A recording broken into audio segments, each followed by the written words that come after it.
बिस्मिल्लाहिर्रहमानिर्रहीम। अस्सलाम वालेकुम students. Chapter number 7 alcohol, phenols and ether. इस चैप्टर में आपको जो चीज़ें स्टडी करनी है वो क्या है, अल्कोहल एंड फिनोल की प्रॉपर्टीज़, इनकी प्रिपरेशन, इनके कुछ केमिकल रिएक्शंस और ईथर के बारे में छोटा सा कुछ डिस्क्रिप्शन। ठीक है, तो इस चैप्टर में बहुत डिटेल में कुछ भी नहीं है, जो कुछ भी है वो बस बेसिक लेवल जैसा ही है। और इसकी जो सेल्फ असेसमेंट है थोड़ी इंटरेस्टिंग है, पेपर में इससे मिलते जुलते असेसमेंट्स जो है उसके आने के काफ़ी चांस होते हैं, क्योंकि इसमें जो है एक कॉन्सेप्शनल असेसमेंट्स है कुछ थोड़ा सा। ठीक है, तो जो पहला असेसमेंट है उसको मैं सबसे पहले स्टार्ट करूँगी, आप इसको देख लीजिए। इस असेसमेंट को स्टार्ट करने से पहले पेज नंबर 163 पे एक छोटी सी चीज़ मैं आपको यहाँ पे दिखाना चाह रही हूँ। एक टेबल है, ठीक है, इस टेबल में आपको कुछ कंपाउंड और इसके बॉइलिंग पॉइंट्स मिल रहे हैं। अब ये जो कंपाउंड्स हैं ये मुख्तलिफ अल्कोहल्स हैं और ये ग्रेजुअली ये समझ लीजिए कि बढ़ते हुए ऑर्डर में, यानी कि सबसे पहले इथेनॉल है जिसमें आपको पता है 2 कार्बन होते हैं, फिर प्रोपेनॉल है इसमें 3 कार्बन होते हैं, आइसोप्रोपेनॉल है जो कि प्रोपेनॉल के जैसा होता है मगर उसमें ब्रांच होते इसमें भी 3 कार्बन है, फिर आपके पास 4 कार्बन वाला ब्यूटेनॉल है और उसके बाद आइसोब्यूटेनॉल है जो कि ब्यूटेन जैसा ही होगा मगर ब्रांच स्ट्रक्चर होगा इसमें, और इसमें दोनों में ही 4 कार्बन होंगे वो एच ग्रुप के साथ। ठीक है, तो अगर आप इसका बॉइलिंग पॉइंट देखें तो तकरीबन इस ऑर्डर में आपको यहाँ मिल जाएगा। अब ये वाली बात यहाँ पे समझाने का मकसद क्या है, क्योंकि जो नेक्स्ट सेल्फ असेसमेंट है इसमें आपको कुछ सैम्पल्स दिए हुए हैं लेकिन उन सैम्पल्स के नाम नहीं लिखे हुए, सिर्फ और सिर्फ उनको ड्रॉ किया हुआ है। आपने पहला काम तो ये करना है कि उन सैम्पल को नाम दे के पहचान लेना है कि वो सैम्पल कौन कौन से हैं। उसके बाद इस लिस्ट में से उसके बॉइलिंग पॉइंट्स जो है उसको देखना है, चेकआउट करना है, और उसके बाद उन सैम्पल्स को आपने इंक्रीजिंग ऑर्डर में लगाना है। इंक्रीजिंग ऑर्डर का मतलब होता है बढ़ता हुआ ऑर्डर, यानी कि पहले छोटा नंबर फिर उससे बड़ा फिर उससे बड़ा, इस तरीके से ग्रेजुअली आप क्या करेंगे उस ऑर्डर को जो है बैलेंस कर देंगे। तो देखिए उसको कैसे सॉल्व करेंगे आप। सबसे पहले आपने क्या करना है, यहाँ पे देखें क्वेश्चन है आपके पास कि इन अल्कोहल मॉलिक्यूल्स को आपने इंक्रीजिंग ऑर्डर और बॉइलिंग पॉइंट जो उसके हिसाब से अरेंज करना है। सबसे पहले तो चेक कर लीजिए, देखिए यहाँ पे 2 कार्बन एटम है, ठीक है, ये इथेनॉल का स्ट्रक्चर है। उसके बाद चेक कीजिए यहाँ पे देखिए 3 कार्बन एटम है, 1 2 3, ये कौन सा स्ट्रक्चर है, प्रोपेनॉल का। उसके बाद आप 4 कार्बन वाला देखिए 3 यहाँ से है और 1 यहाँ पे, 3 और 1 कितने हो जाएंगे 4, ये ब्यूटानॉल है। उसके बाद ये आइसोब्यूटानॉल है, ठीक है, इसलिए क्योंकि इसमें एक ब्रांच स्ट्रक्चर है, 1 2 और यहाँ से 2, 4 स्ट्रक्चर है कार्बन एटम के लेकिन एक ब्रांच है, तो ये क्या है आइसोब्यूटानॉल। अब क्योंकि आपने इनको नेम दे दिया तो इनके अकॉर्डिंग्स में जो मैंने भी आपको चार्ट शो किया था, आपने क्या करना है इन सब के बॉइलिंग पॉइंट्स को यहाँ पर लिख देना है। अब क्योंकि ये आपसे पूछ रहा है इंक्रीजिंग ऑर्डर, इसका मतलब होता है आपने क्या करना है, सबसे पहले सबसे छोटा बॉइलिंग पॉइंट उठा कर लिखना है। ये किसका, इथेनॉल का। आप लिखेंगे सबसे पहला ऑर्डर इथेनॉल, उसके बाद ग्रेटर देन का निशान बनाएंगे। सेकंड आपको कौन सा नज़र आ रहा है 97.2, आप इसका नाम लिख देंगे प्रोपेनॉल। फिर एक ग्रेटर देन वाला निशान बनाएंगे और उसके बाद थर्ड देखेंगे आप कौन सा है 107.89, ये क्या है आइसोब्यूटानॉल, इसका नाम लिख देंगे। और फिर दोबारा एक ग्रेटर देन का निशान बना के सबसे लास्ट सैम्पल यानी ब्यूटानॉल जिसका 117.7 है इसको लिख देंगे। ठीक है, तो ऑर्डर आपका क्या हो गया, ethanol is greater than propanol is greater than isobutanol is greater than butanol. इस तरीके से ये सीक्वेंस जो है वो आपका सेट हो जाता है। ठीक है, यहाँ पे देखिए ये पेज है मेरे पास 171 और इसमें इसने आपसे कहा है कि आपको रिएजेंट्स बताने हैं इन कन्वर्जन्स के लिए।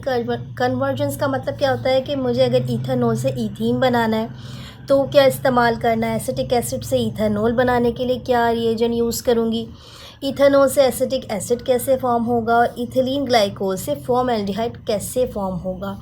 तो मुख्तलिफ रिएक्शन है, मुख्तलिफ पेजेस पर है, मैं आपको मार्क करवा देती हूँ लाइन से। ठीक है, सबसे पहले देखें आप कि यहाँ पे सबसे फर्स्ट इक्वेशन है इथेनॉल टू इथीन, आप सीधा आओगे पेज नंबर 169 के ऊपर। ये इथेनॉल जो है इसका दूसरा नाम इथाइल अल्कोहल भी होता है। ठीक है, अब इस इथाइल अल्कोहल से आप इथीन बना रहे हैं और आपके पास जो यहाँ पे रिएजेंट है वो क्या है, कंसनट्रेटेड सल्फ्यूरिक एसिड, और जो टेम्परेचर है वो कितना है 170 डिग्री। आप चाहे तो पूरी इक्वेशन लिख दें और उसके बाद उसके नीचे लिख दें the reagent which is used here is concentrated sulphuric acid in the presence of 170 degree. ठीक है, नेक्स्ट इक्वेशन के लिए आ जाओ 167 पर। यह आपसे पूछ रहा है कि अगर आपके पास एसिटिक एसिड है और आपको इसको इथेनॉल में कन्वर्ट करना है या किसी भी अल्कोहल में कन्वर्ट करना है तो कौन सा रिएजेंट यूज़ होगा। देखिए ये वाली जो इक्वेशन है इसको मार्क कर लें, ये एसिटिक एसिड है, इसमें आपको हाइड्रोजन की ज़रूरत है और दूसरी चीज़ है आपके पास एक अदद कैटालिस्ट जिसका नाम क्या है, लिथियम एल्युमिनियम हाइड्राइड। ठीक है। तो ये जो लिथियम एल्युमिनियम हाइड्राइड है ये यहाँ पे बेसिकली रिएजेंट है in the presence of hydrogen gas and acetic acid, और ये क्या फॉर्म करेगा आपका alcohol and water. Page number 170 पर दो रिएक्शन है आपके पास। सबसे पहले इसने आपसे कहा था कि अल्कोहल जो है इसको आपने कन्वर्ट करना है एसिटिक एसिड में। तो यहाँ पे ये वाली इक्वेशन है, और इसमें जो आपके पास रिएजेंट इस्तेमाल होगा वो कौन सा होगा, आपके पास होगा पोटाशियम डाइक्रोमेट एसिडिक मीडियम। ये यानी कि कंसनट्रेटेड सल्फ्यूरिक एसिड जो है उसके साथ आपने पोटाशियम डाइक्रोमेट यूज़ करना है, ये इसका केमिकल रिएजेंट है। एज अ रिज़ल्ट आपको एक इंटरमीडिएट प्रोडक्ट पहले मिलेगी एसिटाल्डिहाइड, एंड देन फाइनली आपको क्या मिलेगी, एसिटिक एसिड। तो स्टार्ट में आपने जो रिएजेंट यूज़ किया ये इसके सेकेंड स्टेप में भी यही reagent as it is use होगा अनटिल एंड अनलेस आपको फाइनल प्रोडक्ट एसिटिक एसिड मिल जाती है। ये एक पूरी इक्वेशन है और ये इसका है केमिकल रिएजेंट। नेक्स्ट जो इक्वेशन है इसके लिए आप इधर आ जाइए। इन्होंने आपसे कहा था कि आपको इथिलीन ग्लाइकोल जो है उसको यूज़ करके क्या चीज़ फॉर्म करनी है, फॉर्मल्डिहाइड। तो जो इथिलीन ग्लाइकोल है इसका दूसरा नाम होता है 1,2-ईथेन डाइओल। देखिए ये बना हुआ है यहाँ पे, ठीक है। तो अगर आप इसमें पर आयोडिक एसिड यानी HiO4 इस्तेमाल करेंगे एज अ केमिकल रिएजेंट, तो ये क्या करेगा, फॉर्मल्डिहाइड के 2 मॉलिक्यूल्स जो है ये फॉर्म कर देगा और साथ में आपको मिल जाएगा HiO3। तो इसका जो केमिकल रिएजेंट है वो क्या हो गया, HiO4 हो गया, ठीक है। ये वाली इक्वेशन है आपकी। नेक्स्ट सेल्फ असेसमेंट जो है इसको देख लें आप। अच्छा, इसमें इसने बहुत इंटरेस्टिंग क्वेश्चन आपसे किया है। इसने आपसे कहा है कि आपके पास दो अलग अलग चीज़ें, एक है फिनोल, दूसरा है आपके पास इथेनॉल जिसको इथाइल अल्कोहल भी कहा जाता है, ठीक है। आपने क्या करना है, इसकी एसिड स्ट्रेंथ और इसकी सॉल्युबिलिटी इन दोनों को कंपेयर करना है, ठीक है। तो पहले तो मैं इन जर्नल आपको बता दूं, उसके बाद जो है ना फिर मैं आपको मार्क भी करवा देती हूँ। देखिए एक बात याद रखिएगा कि किसी भी एसिड की स्ट्रेंथ जो है उसके लिए हमें एक चीज़ की ज़रूरत होती है, वो होती है उसकी pKa वैल्यू, यानी कि एसिड डिसोसिएशन कांस्टेंट जो है वो हमें कैलकुलेट करना होता है। तो ये कांस्टेंट की वैल्यू जितनी कम होगी एसिड उतना स्ट्रॉन्ग होगा, और कांस्टेंट की वैल्यू जितनी ज़्यादा होगी एसिड कंपैरेटिवली वीक होता चला जाएगा, ठीक है। तो अब यहीं पर आप देखिएगा, सबसे पहले एसिड स्ट्रेंथ जो है उसको बता रही हूँ मैं आपको कि जो pKa वैल्यू है ना फिनोल की ये तकरीबन है 10, जबकि अल्कोहल की जो pKa वैल्यू तकरीबन 15 से 18 के बीच में आती है। डिपेंड करता है कि कितने अल्काइल ग्रुप जो हैं वो उसके साथ अटैच्ड हैं। जैसे जैसे अल्काइल ग्रुप बढ़ते चले जाते हैं जो pKa की वैल्यू है वो उसी हिसाब से चेंज होती चली जाती है। तो मतलब अगर आप इसका फाइनल एक कंक्लूजन देखेंगे तो देखेंगे ये वैल्यू 10 है, ये वैल्यू तकरीबन 15 से 18 के बीच में, यानी ये कम है ये ज़्यादा है। इसका मतलब ये वाला जो आपके पास pKa वैल्यू है इसके हिसाब से फिनोल जो है वो आपके पास एसिड स्ट्रॉन्ग की रिलेटिव ज़्यादा स्ट्रॉन्ग है, ठीक है। यानी अगर एसिड स्ट्रेंथ जो है उसके हिसाब से देख रहे हो आप तो फिनोल जो है वो स्ट्रॉन्ग है, और जो आपके पास अल्कोहल है वो कैसा है, वो आपके पास कंपैरेटिवली वीक है। तो पहली चीज़ तो आपने क्या की, एसिड स्ट्रेंथ मार्क कर ली। द pKa वैल्यू से लेकर यहाँ अप्रॉक्सीमेटली 10 तक एक लाइन ड्रॉप करेंगे, फिर यहाँ से लिखेंगे मच हायर वैल्यू से लेके फिनोल इस तक, फिर ये पूरी लाइन ड्रॉप करके यहाँ से लिखेंगे स्ट्रॉन्गर देन अल्कोहल। इस तरीके से ये सारी लाइनें जब आपने इस तरीके से लगा ली हैं तो ये एक सीक्वेंस में आ गई है, ठीक है। अब दूसरी चीज़ जो है उसके बारे में हम डिस्कस करते हैं, वो क्या चीज़ है, वो है सॉल्युबिलिटी। इसको भी समझ लीजिए पहले। देखिए फिनोल जो है उसके पास भी एक OH ग्रुप होता है, और जो आपके पास इथेनॉल है उसके पास भी OH ग्रुप होता है। फ़र्क क्या होता है, फिनोल का जो OH ग्रुप है वो डायरेक्ट बेंजीन रिंग के साथ अटैच्ड होता है, जबकि अल्कोहल जो है उसमें जो आपके पास OH ग्रुप होता है वो डायरेक्ट किसी कार्बन एटम के साथ अटैच्ड है। तो जैसे जैसे नंबर ऑफ़ कार्बन एटम बढ़ते चले जाते हैं ना, ऑक्सीजन जो होता है इसके पास होता तो है लोन पेयर ऑफ इलेक्ट्रॉन, और अगर आप इसको वाटर में डिज़ोल्व करेंगे तो ये वाटर के हाइड्रोजन के साथ हाइड्रोजन बॉन्डिंग भी बना लेगा। लेकिन इस चीज़ को ध्यान में रखिएगा कि ऑक्सीजन जिस अल्काइल ग्रुप के साथ अटैच है उसकी स्ट्रेंथ कितनी है। अगर तो वो छोटा है तो ऐसा अल्कोहल बड़ी आसानी से पानी में डिज़ोल्व हो जाएगा, लेकिन जैसे जैसे अल्काइल ग्रुप जो है उसकी चेन बढ़ती चली जाती है ऐसा वाला अल्कोहल जो है उसको पानी में डिज़ोल्व करना मुश्किल हो जाता है। आसान लफ्ज़ों में बताऊँ आपको तो मीथेनॉल, इथेनॉल इस तरह की जो सब्सटेंसेस है पानी में आसानी से डिज़ोल्व हो जाएंगे, लेकिन जैसे जैसे ब्यूटानॉल पे, प्रोपेनॉल पे, पेंटानॉल पे, हेक्सेनॉल पे आप आते चले जाएंगे उसको पानी में डिज़ोल्व करना आपके लिए कंपैरेटिवली मुश्किल हो जाएगा, क्योंकि लेंथ ऑफ कार्बन चेन क्या है जो ऑक्सीजन एटम के साथ अटैच्ड है वो बढ़ती चली जा रही है, सही है। लेकिन फिनोल के केस में ऐसा नहीं है, क्योंकि फिनोल डायरेक्ट किसके साथ फिनोल का ऑक्सीजन अटैच्ड है, बेंजीन रिंग के साथ। क्लियर हो गई बात। अब इसको मार्क कर लीजिए, किधर से आप सीधा आएंगे पेज नंबर 163 के ऊपर। ये पूरी कहानी इतनी लंबी चौड़ी जो मैंने आपको सुनाई है, अब इसको ज़रा मार्क कर लीजिए आप। सबसे पहले सॉल्युबिलिटी ऑफ अल्कोहल के लिए मार्क करेंगे, यहाँ से alcohol are generally soluble in water से लेके alkyl group in the molecule. ठीक है, ये लिखने के बाद आप सिर्फ एक लाइन लिखिएगा वेयर एज, ऐसे करके वेयर एज, और उसकी वजह नेक्स्ट मार्किंग करा रही है उसको देख लीजिएगा।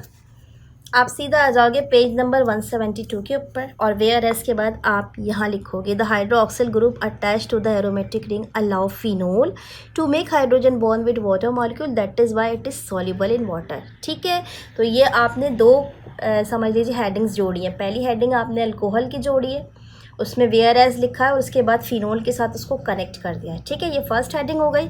और जो आपके पास स्ट्रेंथ ऑफ एसिड है वो आपने डायरेक्ट स्ट्रेंथ ऑफ एसिड या strength of alcohol and phenol के रेफरेंस से हेडिंग पुट करके उसका जो आंसर है उसको वहाँ पे लिख दिया। ठीक है, आप चाहें तो पैराग्राफ की शक्ल में भी लिख लें, और आप चाहें तो हेडिंग्स को अलग अलग कर लें, यानी कि सॉल्युबिलिटी और एसिड स्ट्रेंथ की दो हेडिंग्स बना के कर लीजिए। आपकी बुक में एक जगह और ही कंपैरेटिव स्टडी है, लेकिन उसमें आपको पॉइंट्स नहीं मिल रहे, बस एक जनरल बात है, वो भी दिखा देती हूँ मैं आपको, लेकिन उस तरह से लिखने की कोशिश मत कीजिएगा।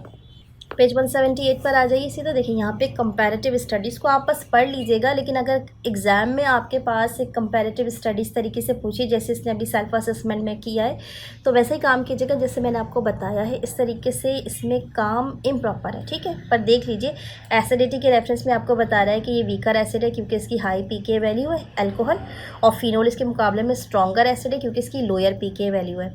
सॉल्युबिलिटी में देख लें, ये रेडियली सॉल्युबल इन वाटर है अल्कोहल्स, और फिनोल्स में है लोअर सॉल्युबिलिटी इन वाटर। ठीक है, इस तरीके से है।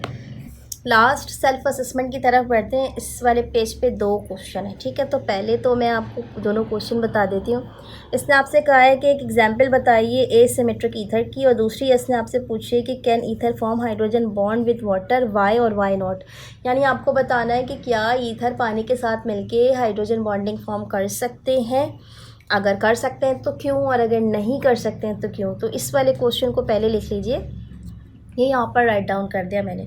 देखिए ईथर का स्ट्रक्चर अगर आप देखेंगे ना किसी भी ईथर का, तो उसके सेंटर में इस तरीके से एक ऑक्सीजन होता है और उसके दोनों तरफ अल्काइल ग्रुप होता है। बाज़ औक़ात वो अल्काइल ग्रुप सिमिलर भी होता है और बाज़ औक़ात वो अनसिमिलर भी होता है। ठीक है, तो इसमें जो ऑक्सीजन होता है ये वाटर के जो हाइड्रोजन है इसके साथ मिलके हाइड्रोजन बॉन्डिंग फॉर्म करने की कोशिश करता है। तो दैट इज़ वाई ईथर के जितने भी ऑक्सीजन है ये क्या करते हैं, ये हाइड्रोजन, पानी का जो हाइड्रोजन होता है उसके साथ मिलके हाइड्रोजन बॉन्डिंग फॉर्म करते हैं, इसलिए ये पानी में डिज़ोल्व हो जाते हैं। लिखेंगे कैसे, आप इसे यहाँ से लिखेंगे, yes ether has oxygen atom which can attract partial positive hydrogens in the water molecule making them soluble in water. Clear. अच्छा, अब रहेगा इसका एक क्वेश्चन जो कि सीधा मिलेगा आपको पेज 180 पे। इसमें इसने आपसे पूछा है कि सिमेट्रिकल ईथर क्या होते हैं और उसकी एग्जाम्पल बताइए आपको। देखिए सिमेट्रिकल ईथर वो ईथर होते हैं जिनमें ऑक्सीजन एटम के साथ जो दोनों अल्काइल ग्रुप अटैच्ड होते हैं वो आइडेंटिकल होते हैं। यानी अगर इस तरफ मिथाइल है तो इस तरफ भी मिथाइल होना चाहिए, अगर इस तरफ इथाइल है तो इस तरफ भी इथाइल होना चाहिए। इस तरह का ईथर जिसमें दोनों अल्काइल ग्रुप आइडेंटिकल होते हैं इसको हम कहते हैं ये सिमेट्रिकल ईथर है। लिखेंगे कहाँ से, आप ये देख लीजिए, आप सीधा आ जाएंगे पेज 180 पे। ईथर की हेडिंग से यहाँ से लिखिएगा, सिमेट्रिकल और simple ether is that in which both groups are of the same type. यहाँ से लेके यहाँ तक आपने इसकी डेफिनेशन लिख ली। नेक्स्ट पेज पे इसकी एग्जाम्पल है वो भी दिखा दूँ आपको। पेज 181 के ऊपर आ जाइए। यहाँ पे देखिए दो एग्जाम्पल है। पहली आपके पास डाई मिथाइल ईथर, दोनों तरफ जो आपके पास ग्रुप है अल्काइल ग्रुप वो आइडेंटिकल है। दूसरा आपके पास है डाई फिनाइल ईथर, इसमें भी जो दोनों अल्काइल ग्रुप लगा हुआ है आपका वो कैसा है, आइडेंटिकल है। ठीक है, तो इस तरह का ईथर जिसमें दोनों अल्काइल ग्रुप जो है वो आइडेंटिकल होता है वो आपका सिमेट्रिक ईथर कहलाता है। क्लियर हो गई बात।